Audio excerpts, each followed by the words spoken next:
soy María Elisa Velázquez Gutiérrez, soy investigadora del Instituto Nacional de Antropología e Historia y responsable del programa de investigación Afrodescendientes y Diversidad Cultural en el mismo instituto.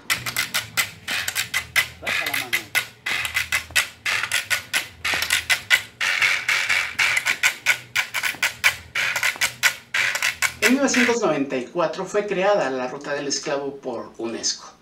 Pero, ¿de qué trata ese proyecto de Ruta del Esclavo? Que sea la doctora María Elisa Velázquez quien nos lo comente.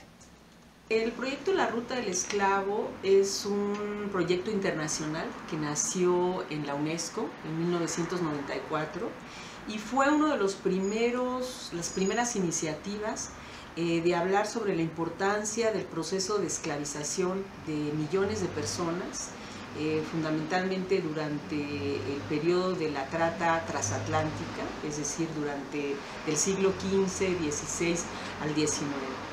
Este proyecto nació por iniciativa de Haití y de varios países africanos y se conformó al principio por muchos especialistas de distintos países y la idea fue siempre romper el silencio. Ese era el lema y sigue siendo el lema de este proyecto que había en torno a la esclavización y al comercio de seres humanos. Yo considero que fue un proyecto muy importante en su tiempo. Más tarde se redujo el número de especialistas, pero siguió formando parte de una agenda importante en la UNESCO. Se hacían conferencias a nivel internacional, se iba a muchos países a hablar sobre el tema.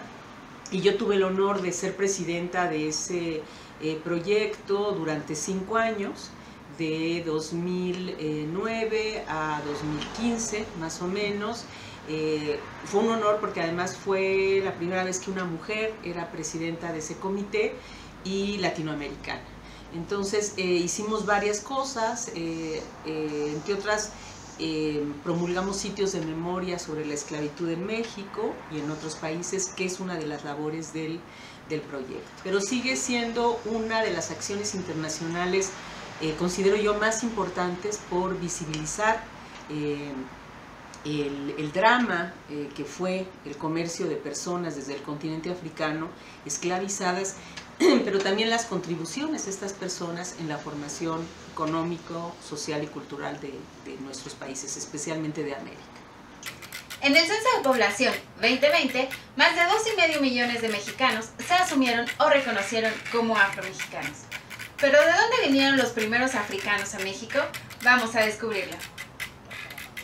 Desde el momento de la conquista, desde la exploración de las costas de tierra firme de lo que era el México mesoamericano, empezaron a llegar personas africanas a México. Muchas venían del norte de África, otras habían nacido en los mismos países, en Portugal o en España, porque el comercio y el intercambio entre estos países ya estaba vigente, pero a México, como personas esclavizadas, empezaron a llegar desde el siglo XVI personas del norte de África, de la región conocida como Senegambia, también, por supuesto, de África Central, del Congo, de Angola, y también de África Occidental, que son también de las culturas bantús. Hay que tener presente que estas personas pertenecían a grupos culturales, a civilizaciones. Eran gentes que tenían, personas que tenían cultura, idiomas, creencias, tradiciones, es decir, no eran personas que no tenían pasado y que no tenían bagaje cultural. Eran gentes que pertenecían a civilizaciones importantes, que habían contribuido a la formación de distintos grupos en el continente africano. Siempre tenemos la idea de que África es un solo país, y eso es un error. Es como pensar que América Latina es una sola región. Así como hay diferencias entre un chileno o un argentino o un ecuatoriano con un mexicano, lo mismo pasa en África. África tiene una diversidad y una riqueza cultural enorme, y toda esa riqueza cultural llegó a México a través de bolos, mandingos, fulás, bereberes y personas de las culturas bantús, que tienen muchas lenguas y que vienen de una franja grande de África Central y Occidental. La Costa Chica de Guerrero y Oaxaca se caracteriza por tener una importante población afromexicana. Pero ¿cómo fue que llegaron hasta ahí? La doctora nos lo va a platicar. Bueno, esa también es una idea un poco errónea. Los africanos llegaban, estas personas esclavizadas, las y los, porque también venían mujeres y niños, por los puertos autorizados, que eran Veracruz, Campeche, después también llegaron algunos por Acapulco y muchos llegaron por contrabando para no pagar impuestos, por varios puertos del Pacífico y del Atlántico. Y después eran trasladados a distintas partes del territorio novohispano, es decir, no se quedaban en las costas. Se iban a atender las solicitudes de trabajo que se tenían en el territorio novohispano. Trabajaban en la minería, en la ganadería, en las haciendas cañeras, en oficios, en muchos oficios como sastres, como herreros, como talabarteros, como pintores, como arrieros, es decir, en un sinnúmero de actividades. Y lo que pasó en la Costa Chica de Guerrero y Oaxaca es que por circunstancias históricas, esta región a partir después del periodo colonial quedó más aislada económicamente, de hecho todavía está aislada, o sea, es una región que tiene una carretera pues todavía muy precaria, digamos, es muy difícil llegar a las grandes ciudades, se hacen muchas horas. Y desde el siglo XIX esta zona quedó bastante aislada de redes económicas. Entonces la reproducción entre afrodescendientes fue más fuerte que en otras regiones. Y gracias a eso, porque es de dar gracias, tenemos muestras culturales y físicas también de origen africano más representativas. Pero si ustedes fueran a León, Guanajuato, y se sentaran ahí en la Alameda y empezaran a ver pasar gente, verían a un montón de gente de origen africano. Verían a lo que se conocía en la época como mulatos, como morenos, incluso más que en Veracruz. Entonces tenemos esta idea de que están en las costas, no, están en el centro de México, están en Tabasco, están en Puebla, están en Oaxaca, es decir, en prácticamente toda la República Mexicana. Lo que sí es cierto es que la Costa Chica ha reproducido más su bagaje cultural, pero también ha luchado más por la visibilización y las demandas de las poblaciones afrodescendientes. Es en la Costa Chica donde nace el movimiento de reivindicación afrodescendiente, afromexicano. Ahora que ya sabemos que en México hay una gran comunidad de afromexicanos y cuál es su origen, dejemos que la doctora María Elisa Velázquez nos explique qué es la afromexicanidad. Bueno, la afromexicanidad es el reconocimiento de que los mexicanos tenemos una herencia africana, de distintas partes de África. Y se está construyendo gracias a la demanda y a la lucha de las comunidades afromexicanas, de los estudios históricos y antropológicos de la academia y de algunas instituciones aliadas que desde hace varios años se han sumado a esta demanda por el reconocimiento de los afromexicanos. Esta construcción se está haciendo, decía antes, con el reconocimiento de que tenemos una herencia africana y que tenemos que estar orgullosos de esta herencia. Y además de que tenemos que luchar por tener mejores condiciones económicas, sociales y culturales para las comunidades y para las personas afromexicanas, y sobre todo que debemos de erradicar el racismo y la discriminación que viven estas personas todavía hoy en día. O sea, es increíble que después de que miles de estas personas llegaron como esclavizadas durante el periodo colonial, todavía en el 2021 sigan enfrentando problemas de racismo y de discriminación. Eso no es posible, y entre otras muchas demandas que tienen las poblaciones afrodescendientes está la de erradicar el racismo y la discriminación. Entonces, esto es la construcción de ser afromexicano, es reconocer un pasado en donde hubo presencia y participación africana y estar orgulloso de ello en el presente. Los elementos culturales son fundamentales en la construcción de la identidad de la comunidad afromexicana. La doctora María Elisa Velázquez nos comenta acerca de esto. Cuando me hacen esa pregunta yo siempre digo que hay muchos, pero que lo primero es reconocer la participación económica, porque esa como que se menosprecia también. Y hay que recordar que estas personas trabajaron, y trabajaron duro, en las haciendas cañeras, en la construcción de edificios, hasta en la construcción de la Catedral de México, que fueron pintores, talabarteros, que fueron nodrizas, cocineras, que contribuyeron en la crianza de los niños, que fueron parteras, que fueron, que compartieron sus saberes tradicionales, ¿no? en la medicina tradicional, y que también compartieron su tradición oral. Entonces, bueno, debe de haber un reconocimiento económico. Ahora, evidentemente hay herencias culturales, pero se han ido transformando pues desde el momento en que ellos llegaron, porque los afrodescendientes en México nunca estuvieron aislados o segregados en comunidades, siempre formaron parte de otras comunidades, convivieron y estuvieron con indígenas y con europeos de distintos grupos. Entonces sus herencias se fueron transformando con el tiempo. Entonces podemos encontrar en la Costa Chica danzas y festividades muy importantes que tienen herencias africanas, pero que finalmente son una combinación de varias herencias, como por ejemplo el son de artesa, que se baila en una tarima de madera, y que etnomusicólogos como Carlos Ruiz han reconocido que hay patrones de origen africano. También podemos encontrarlos en sones jarochos, pero obviamente también hay herencias españolas ahí e indígenas, es decir, es muy difícil encontrar huellas de africanías en México puras o atemporales, eso prácticamente no existe.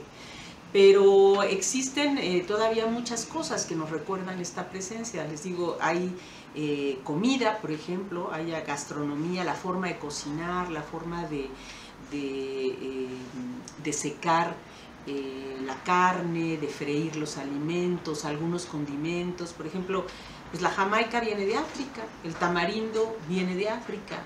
Y tenemos muchos vocablos que nos recuerdan esa presencia, ¿no? Por ejemplo, chamba, cafre, que se usa mucho para ofender, es un grupo de África, de la región de Mozambique.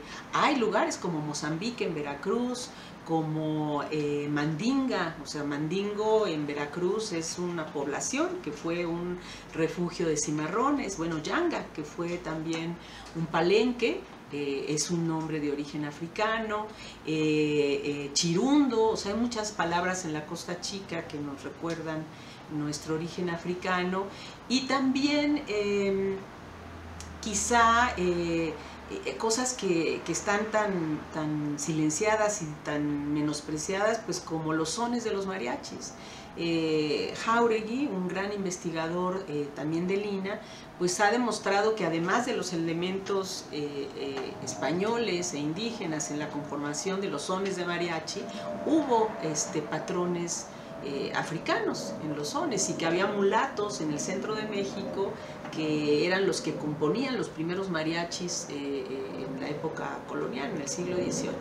Y bueno, pues el son de la negra, por ejemplo, pues habla de una negra, ¿no? O sea, los mexicanos la cantamos muy seguido, es casi un himno nacional, y pocas veces reflexionamos que están hablando de una negra, que muy posiblemente se refería pues, a una negra afrodescendiente, ¿no? Entonces, si buscamos en canciones, en bailes,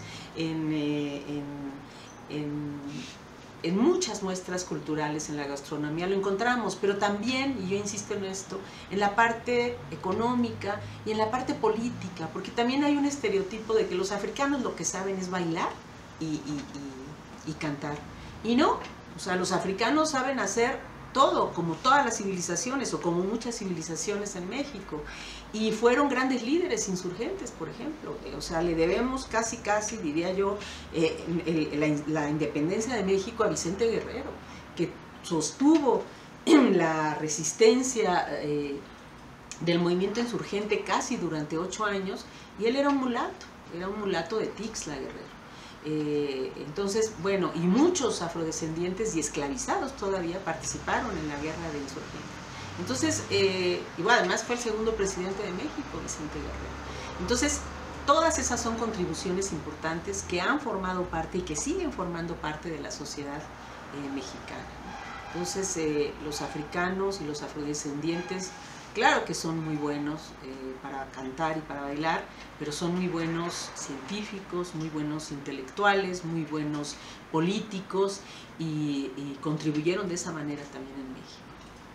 Ya sabemos que los elementos culturales africanos son muy importantes en la construcción de la identidad nacional. Entonces, ¿por qué fueron borrados de la historia?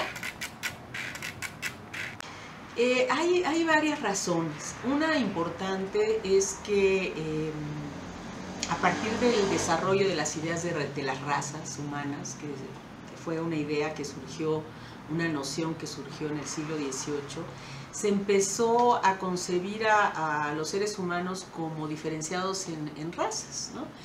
La raza blanca, caucásica, los negroides, en fin, estas clasificaciones. Y eso no fue tan complicado, pero lo complicado es que empezaron a argumentar los naturalistas de aquella época que las razas se dividían en grupos, pero también en inferiores y superiores. O sea, que había razas que tenían el cerebro más pequeño o que pensaban de una manera distinta y tenían menos aptitudes para pensar y para ser intelectuales. En fin, una serie de estereotipos que perjudicaron mucho a las distintas sociedades, pero además que justificaron que el comercio de personas del continente africano se incrementara de una manera notable.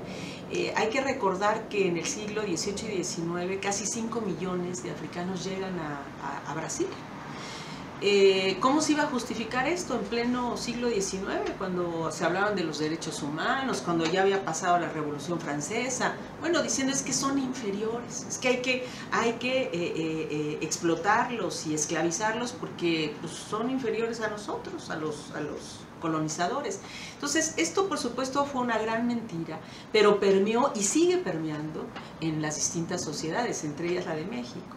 Entonces, en México se construyó una idea de que solo estábamos constituidos por indígenas y por españoles. A los indígenas no los podían borrar de la Constitución de México porque siempre fueron la gran mayoría, el 98%.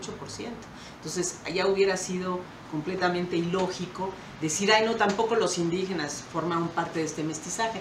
Entonces, inventaron esta como raza mestiza y menospreciaron la participación africana e incluso la olvidaron y la silenciaron, ¿no? Entonces, esto ha sido el gran problema del racismo hacia los afrodescendientes en México.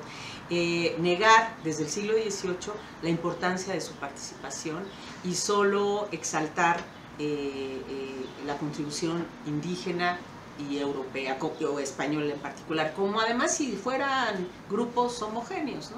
Los indígenas están compuestos por una gran cantidad de grupos culturales y lo mismo los españoles, ¿no? Y los españoles en la época colonial pues vinieron muy pocos en realidad, o sea, siempre fue un número más importante el de los africanos y afrodescendientes. Entonces ha sido un gran mito, un gran estereotipo, entre otras cosas por los problemas del racismo.